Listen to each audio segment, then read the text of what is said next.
নদীতে ভেসে যাওয়া সন্তান, একটি দীর্ঘ দুঃখের ইতিহাস। ঘন জঙ্গলের গভীরে এক বাঁদর দম্পতির ছোট্ট সুখের সংসার ছিল। তারা দুজনেই সাদামাটা, নিরিবিলি জীবনে খুশি ছিল। তাদের একমাত্র সন্তান ছিল তাদের জীবনের আলো, আনন্দ আর স্বপ্ন। ছোট্ট বাঁদরছানার দুষ্টুমি আর হাসি চারপাশের জঙ্গলকে মুখর করে তুলত। গাছের ডাল থেকে ডালে লাফানো, পাতা ছেড়ে খেলা করা, কখনো মায়ের আঁচল বুকের ভাঁজে লুকিয়ে থাকা, আবার কখনো বাবার কাঁধে উঠে বসা। এই ছোট্ট বাঁদরছানাকে ছাড়া তাদের সংসারের কোনো মানেই ছিল না। প্রতিদিন ভোরবেলা সূর্যের আলো যখন গাছের পাতার ফাঁক দিয়ে ছড়িয়ে পড়ত, মা বাবা বাঁদর তাদের সন্তানকে কোলে নিয়ে খেলত।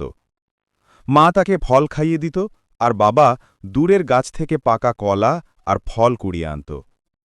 পুরো জঙ্গলের প্রাণীরা জানত এই ছোট্ট বাঁদরছানাই ওদের সংসারের হৃৎস্পন্দন। কিন্তু সুখের দিন বেশি দিন টিকে না। একদিন বিকেলে আকাশে কালছে মেঘ জমছিল, হালকা বাতাস বইছিল নদীর পার ঘেঁষে। শিশুটি মাটির উপর খেলছিল, মাঝে মাঝে নদীর জলে হাত ছুঁয়ে হাসছিল। মা বাঁদর তাকে সতর্ক করে টেনে আনতে চাইলেও শিশুটি আবার নদীর ধারে দৌড়ে গেল। শিশুর হাসি এত মায়াময় ছিল যে মায়ের মনও এক মুহূর্তের জন্য অসতর্ক হয়ে গেল। হঠাৎই একটি মুহূর্ত, সে ছোট্ট বাঁদরছানার পা পিছলে গেল ভেজা ঘাসে। চিৎকার করে ওঠার আগেই সে নদীর জলে পড়ে গেল। নদীর স্রোত সেদিন ছিল প্রচণ্ড। ছোট্ট দেহটি পানির ওপর ভেসে উঠে আবার তলিয়ে যাচ্ছিল। বাঁদরছানা 2 হাত বাড়িয়ে মায়ের দিকে তাকাল, চোখে ভয়, আর্তনাদ আর বাঁচার আকুতি। মা বাঁদর ছুটে এসে 2 হাত বাড়াল, কিন্তু স্রোতের টানে সন্তান হাতের নাগালের বাইরে চলে গেল। বাবা বাঁদর গাছ থেকে ঝাঁপিয়ে পড়ল নদীতে।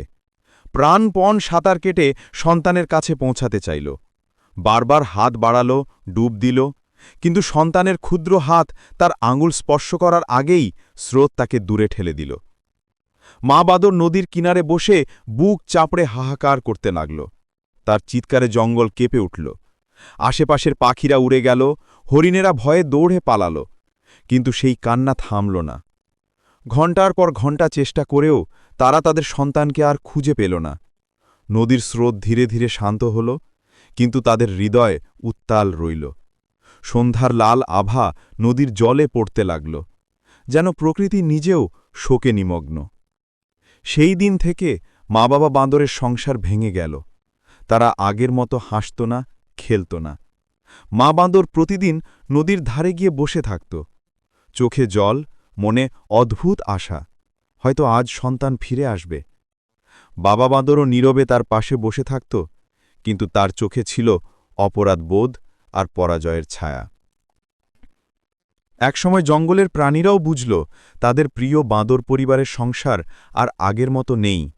গাছে লাফালাফি থেমে গেল, গান থেমে গেল, পুরো জঙ্গল যেন শোকে স্তব্ধ হয়ে গেল। বছরের পর বছর কেটে গেলেও মা বাবা বাঁদরের জীবনে সেই ক্ষত শুকাল না। তাদের চোখের জল শুকিয়ে গেলেও বুকের ভেতরের দহন রয়ে গেল অমলিন। নদীর দিকে তাকালেই তাদের মনে হতো সেই ছোট্ট বাঁদরছানা এখনও স্রোতের ভেতরে হাত বাড়িয়ে তাদের ডাকছে। এই ইতিহাস শুধু একটি বাঁদরের সন্তান হারানোর কাহিনী নয়, এটি প্রকৃতি আর মায়া মমতার চিরন্তন গল্প। প্রাণী হোক বা মানুষ, সন্তান হারানোর যন্ত্রণা পৃথিবীর সবচেয়ে গভীরতম দুঃখ। একটি নদীর স্রোত কেড়ে নিল একটি শিশু, কিন্তু সঙ্গে নিয়ে গেল একটা পরিবারের হাসি, আনন্দ আর স্বপ্নও।